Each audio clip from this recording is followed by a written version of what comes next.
इस अध्याय की व्याख्या विकास कुमार पांडेय द्वारा की गई है। अगर इसमें कोई त्रुटि पाई जाती है तो मैं उसके लिए क्षमा प्रार्थी हूँ। अगर आप लोगों को यह अध्याय पसंद आता है तो कृपया मेरे चैनल को लाइक और सब्सक्राइब करें और ज्यादा से ज्यादा लोगों तक पहुंचाएं। चलिए शुरू करते हैं। भगवद गीता अध्याय 3 कर्मयोग। श्लोक 1। अर्जुन उवाच जायसी चेत्कर्मणस्ते मता बुद्धिर्जनार्दन तत्किं कर्मणि घोरे मां नियोजयसी केशव।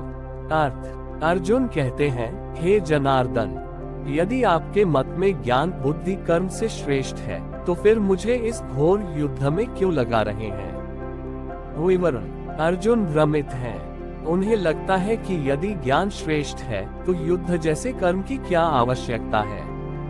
वे कर्म और ज्ञान के बीच के संबंध को स्पष्ट करना चाहते हैं। श्लोक 2। यमिश्रेणेव वाक्येन बुद्धि मोहयसीव में तदेकम वद निश्चित्य येन। अर्थ, आपके मिश्रित वचनों से मेरी बुद्धि भ्रमित हो रही है। कृपया एक बात स्पष्ट रूप से कहें जिससे मैं अपना कल्याण कर सकूं। विवरण। अर्जुन श्री कृष्ण से स्पष्ट उत्तर चाहते हैं, कर्म करना चाहिए या ज्ञान प्राप्त करना चाहिए। श्लोक 3। श्री भगवान उवाच लोकेस्मिन् विविधा निष्ठा पुरा प्रोक्ता मयान् ज्ञान योगेन सांख्याना कर्म योगेन योगिना। अर्थ, भगवान कहते हैं, हे निष्पाप अर्जुन, इस संसार में मैंने पहले ही 2 प्रकार की साधनाएं बताई हैं, ज्ञान योग सांख्य योगियों के लिए और कर्मयोग कर्मशील लोगों के लिए। विवरण। श्री कृष्ण स्पष्ट करते हैं कि हर व्यक्ति की प्रवृत्ति के अनुसार अलग मार्ग है। कुछ के लिए ज्ञान का मार्ग उपयुक्त है जबकि दूसरों के लिए कर्म का। श्लोक 4। न कर्मणां नारम्भान्यष्कर्म्यं पुरुषोश्नुते न च सन्निस्नादेव सिद्धि समाधि गच्छति। अर्थ, कर्म का त्याग करने मात्र से कोई निष्कर्मता अकर्मता प्राप्त नहीं करता और न ही केवल संन्यास लेने से सिद्धि प्राप्त होती है। विवरण।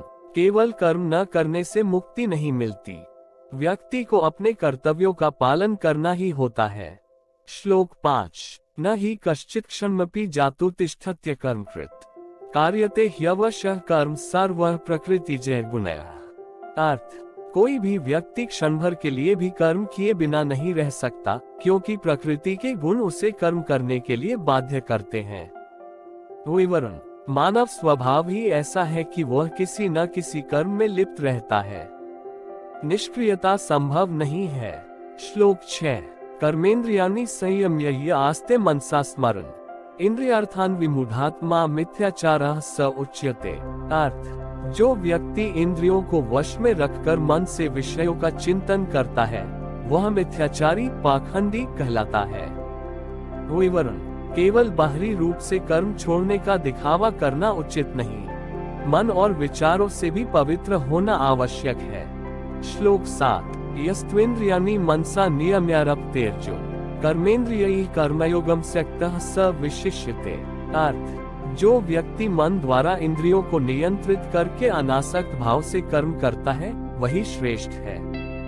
विवरण। सच्चा कर्मयोगी वह है जो मन और इंद्रियों पर नियंत्रण रखते हुए अपने कर्तव्यों को निष्काम भाव से करता है। श्लोक 8। नियतं कुरु कर्म त्वं कर्म ज्यायो ह्यकर्मणः शरीरात्रापि च ते न प्रसिद्धेत कर्मणः।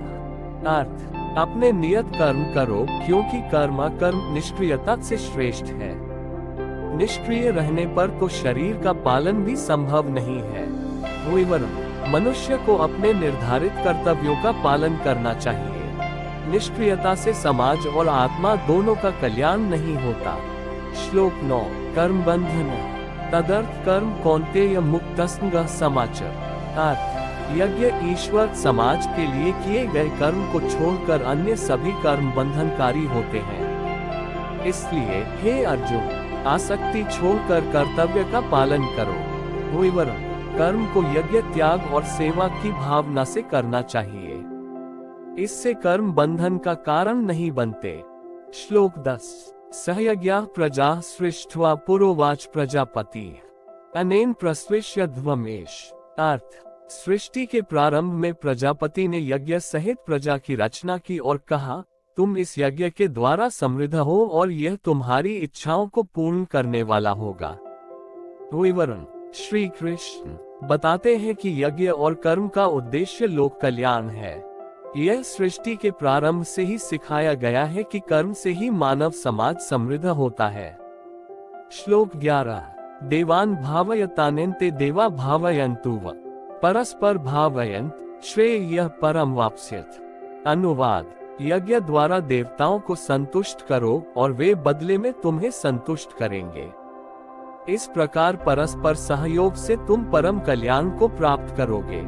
विस्तार। श्री कृष्ण यहाँ यज्ञ के माध्यम से कर्म और परस्पर सहयोग का सिद्धांत बता रहे हैं।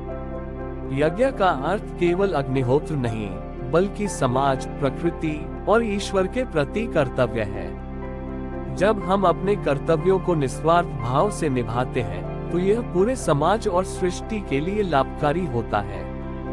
इसी आदान प्रदान से संसार संतुलित और उन्नत होता है। श्लोक 12। इष्टान भोगान ही वो देवा दास्यन्ते यज्ञ भाविता तैर्दतान प्रदायभ्यो यो भुंक्तेस्तेन एवस। अनुवाद। यज्ञ द्वारा तृप्त देवता तुम्हें वांछित भोग प्रदान करेंगे, लेकिन यदि तुम उनके द्वारा प्रदान किए गए भोगों का उपयोग बिना उन्हें अर्पित किए करते हो, तो तुम चोर के समान हो। विस्तार। यहाँ श्री कृष्ण समझा रहे हैं कि सृष्टि से जो हमें प्राप्त होता है, उसे ईश्वर और समाज को अर्पित करना चाहिए। जो कुछ भी हम उपभोग करते हैं, वह प्रकृति और समाज का योगदान है। यदि हम इसे लौटाने की भावना नहीं रखते, तो हमारा व्यवहार स्वार्थी और चोर जैसा माना जाएगा। श्लोक 13। यज्ञ शिष्टाश्रित संतो मुच्यन्ते सर्व किल विषय भुंजते ते त्वग पापा ये पचन्त्यात्मकारणात्। अनुवाद। यज्ञ से बचे हुए अन्न को खाने वाले व्यक्ति सभी पापों से मुक्त हो जाते हैं, लेकिन जो केवल अपने लिए खाना पकाते हैं, वे पाप भोगते हैं। विस्तार। श्री कृष्ण यहाँ निष्काम कर्म की महिमा बता रहे हैं।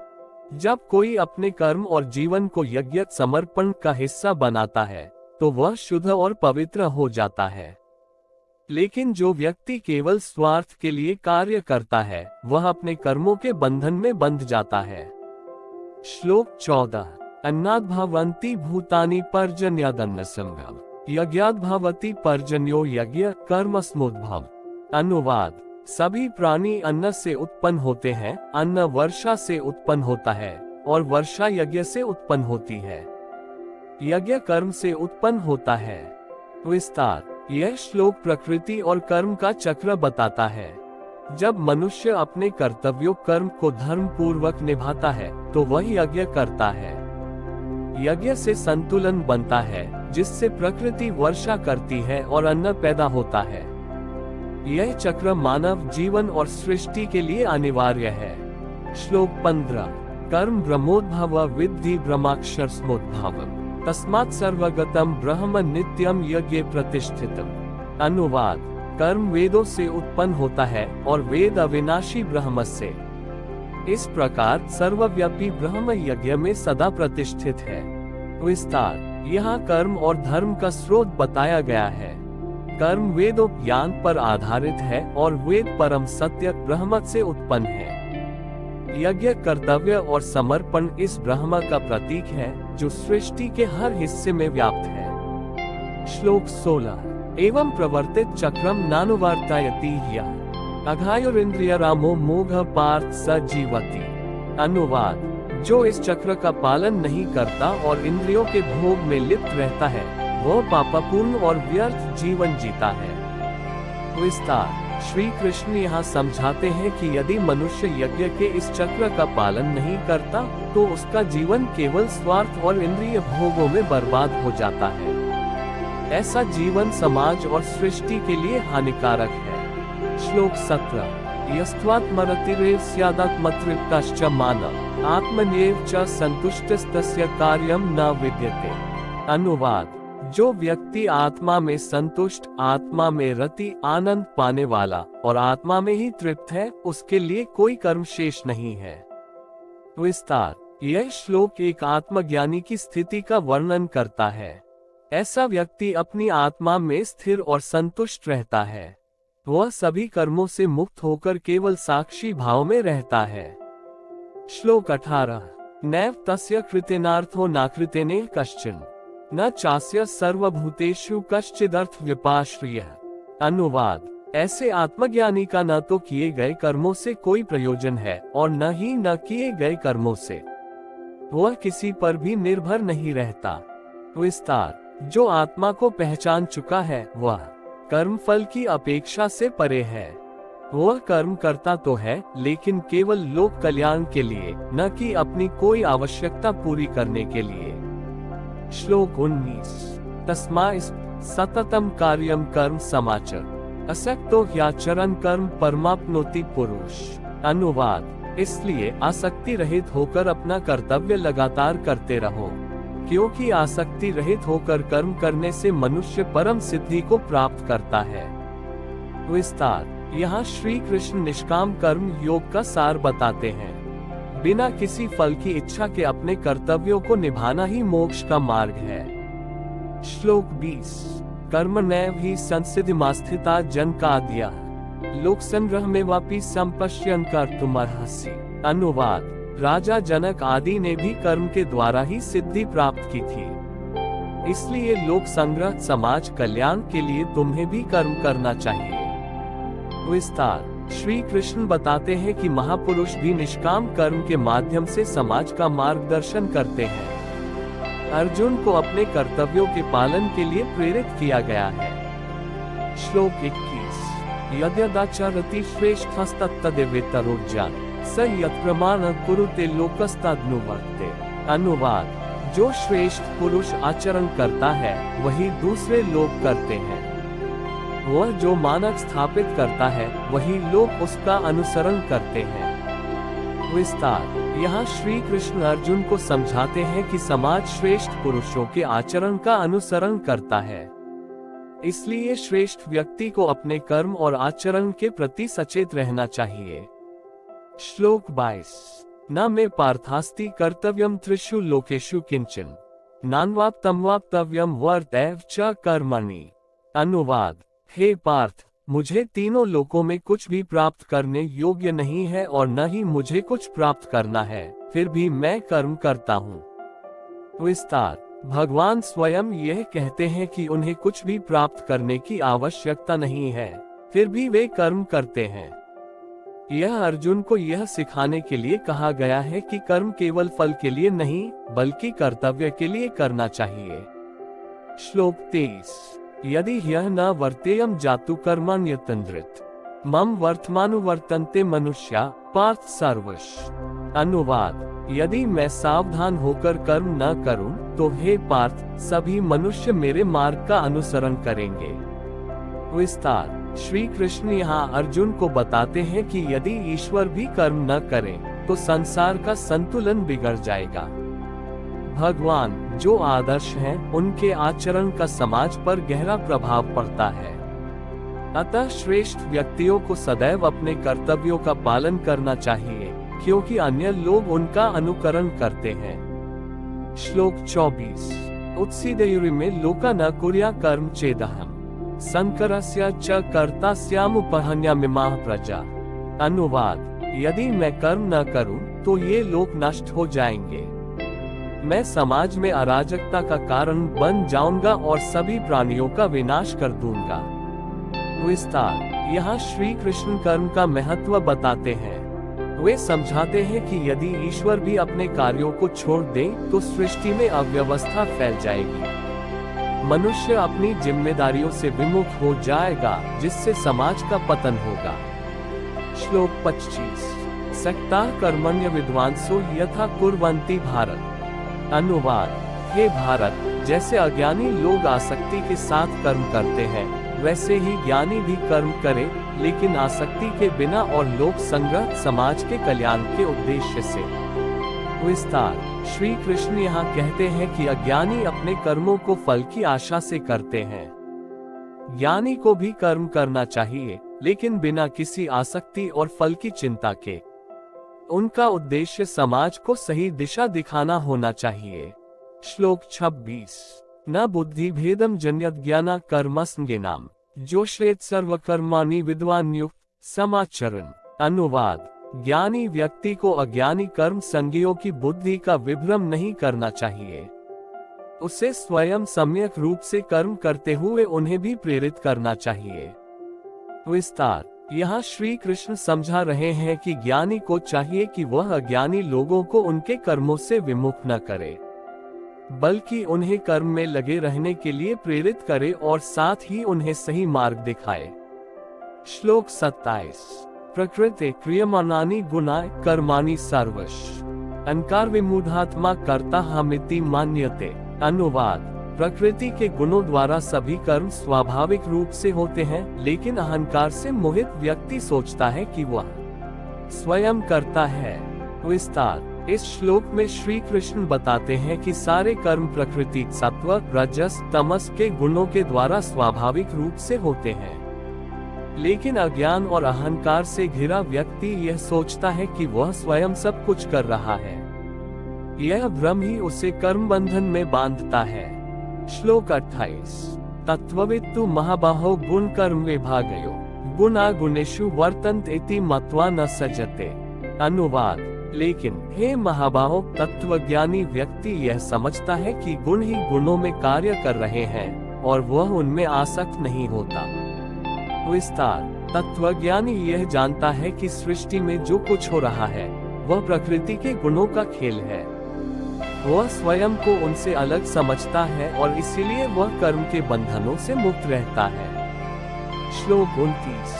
प्रकृतिर्गुण सम्मूढ़ा सज्जन्ते गुण कर्मसु तान् कृत्स्नविदो मंदान् कृत्स्नविन् विचाल्येत। अनुवाद।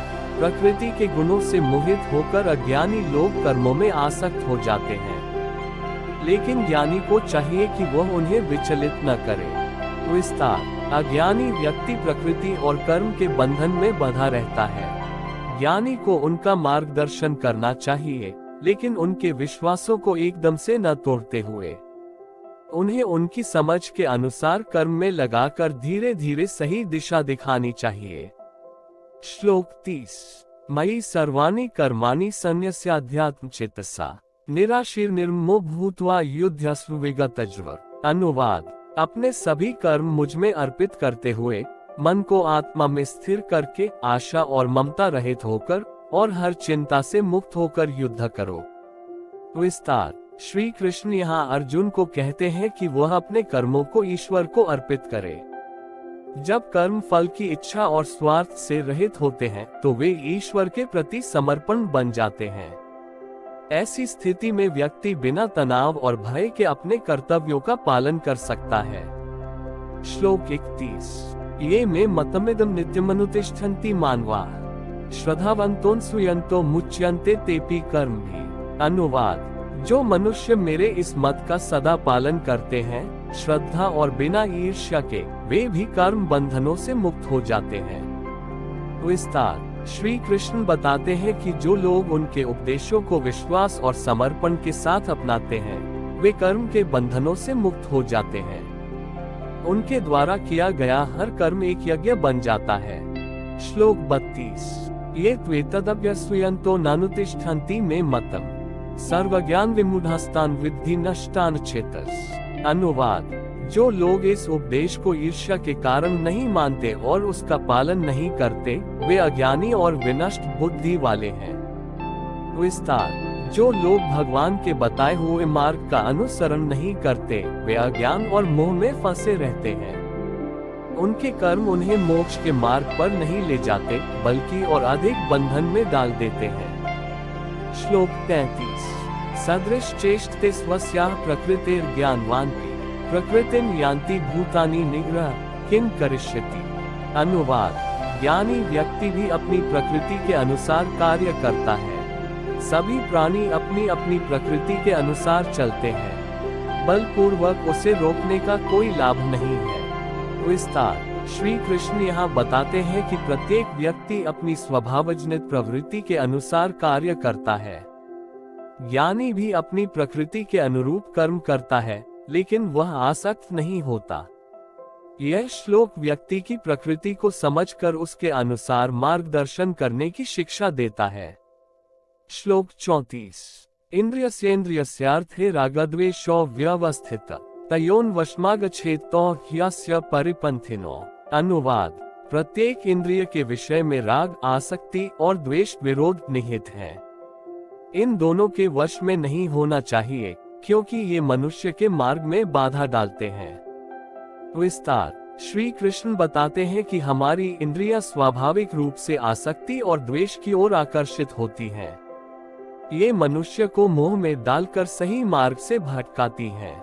इसलिए आत्मसंयम के द्वारा इन पर नियंत्रण आवश्यक है। जब तक मनुष्य राग और द्वेष से मुक्त नहीं होगा, तब तक वह अपने कर्तव्य का पालन सही तरीके से नहीं कर पाएगा। श्लोक 35। श्रेयान् स्वधर्मो विगुण परधर्मात् स्वानुष्ठितात् स्वधर्मे निधन श्रेय परधर्मो भयावह। अनुवाद। अपने स्वधर्म का पालन करना, चाहे वह दोषयुक्त क्यों न हो, परधर्म का पालन करने से श्रेष्ठ है। अपने स्वधर्म में मरना भी कल्याणकारी है, जबकि परधर्म भय उत्पन्न करता है। विस्तार। श्री कृष्ण यहाँ स्वधर्म और परधर्म का महत्व समझा रहे हैं। स्वधर्म का अर्थ है अपने स्वभाव और प्रकृति के अनुसार अपने कर्तव्यों का पालन करना। किसी और के धर्म का अनुसरण करना परधर्म भय और असफलता का कारण बनता है। अपने कर्तव्यों को निभाना ही सच्चा धर्म है, चाहे उसमें कितनी भी कठिनाइयां क्यों न हो। श्लोक 36। अर्जुन उवाच अथ केन प्रयुक्तो पापम चरति पुरुष अनिच्छन्नपि वार्ष्णेय बलादेव नियोजित। अनुवाद। अर्जुन ने पूछा, हे वृष्णि वंश के कृष्ण, मनुष्य किसके प्रभाव से चाहे न चाहते हुए भी पाप करता है, जैसे उसे बलपूर्वक प्रेरित किया गया हो। विस्तार। अर्जुन के इस प्रश्न का उद्देश्य यह समझना है कि मनुष्य के भीतर ऐसी कौन सी शक्ति है जो उसे बार बार गलत कार्य करने के लिए मजबूर करती है, भले ही वह ऐसा न करना चाहे। श्लोक 37। श्री भगवान उवाच कामश्च क्रोधश्च रजोगुण समुद्भव महाशनो महापापमा विद्येन में वैरणम। अनुवाद। भगवान ने कहा, यह काम, आसक्ति और क्रोध है जो रजोगुण से उत्पन्न होते हैं। ये बड़े भोगी और महान पाप करने वाले हैं। इन्हें इस संसार में अपना शत्रु समझो। विस्तार। श्री कृष्ण यहाँ स्पष्ट करते हैं कि मनुष्य को पाप की ओर प्रेरित करने वाली शक्ति काम और क्रोध है। ये रजोगुण के कारण उत्पन्न होते हैं और मनुष्य को मोह, लालच और अहंकार में डालते हैं। इन्हें नियंत्रित करना ही सच्चा आत्म संयम है। श्लोक 38। धूमेनाव्रियते वह्निर्यथादर्शो मलेनच यथोल्बेनावृतो गर्भस्तथा तेनेदमावृतम्। अनुवाद। जैसे धुएं से अग्नि ढक जाती है, जैसे दर्पण पर मैल जम जाता है और जैसे गर्भ भ्रूण को ढक लेता है, वैसे ही यह ज्ञान काम आसक्ति से ढक जाता है। विस्तार। यहाँ काम को ज्ञान का आवरण बताया गया है। काम, इच्छाएं और लालसा हमारे विवेक को ढक लेता है, जिससे मनुष्य सत्य को देखने में असमर्थ हो जाता है। आत्मज्ञान प्राप्त करने के लिए इन आवरणों को हटाना आवश्यक है। श्लोक 39। आवृत ज्ञान में तेन ज्ञानिनो नित्य वैरिणा कामरूपेण कौन्तेय दुष्पूर्णा नलेंच। अनुवाद। हे कौन्तेय, यह ज्ञान काम रूपी शत्रु से ढक जाता है, जो कि दुष्पूर अतिरिक्त अग्नि के समान है। विस्तार। काम को यहाँ नित्य शत्रु कहा गया है, क्योंकि यह कभी संतुष्ट नहीं होता।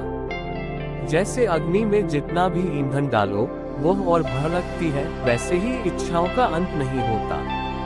यह मनुष्य को आत्मज्ञान से दूर ले जाती है। श्लोक 40।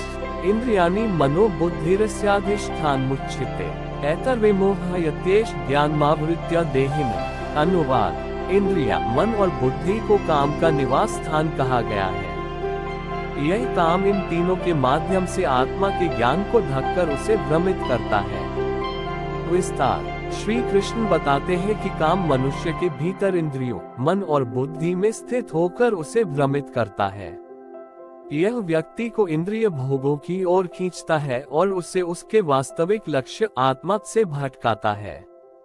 श्लोक 41। तस्मात् त्वमिन्द्रियाण्यदो नियम्य भर्तर्षभ पापमान प्रजहि ह्येन ज्ञान विज्ञान नाशनम। अनुवाद। इसलिए हे भरत श्रेष्ठ, सबसे पहले इंद्रियों को वश में करो और इस पापी काम को नष्ट करो जो ज्ञान और विज्ञान का नाश करता है।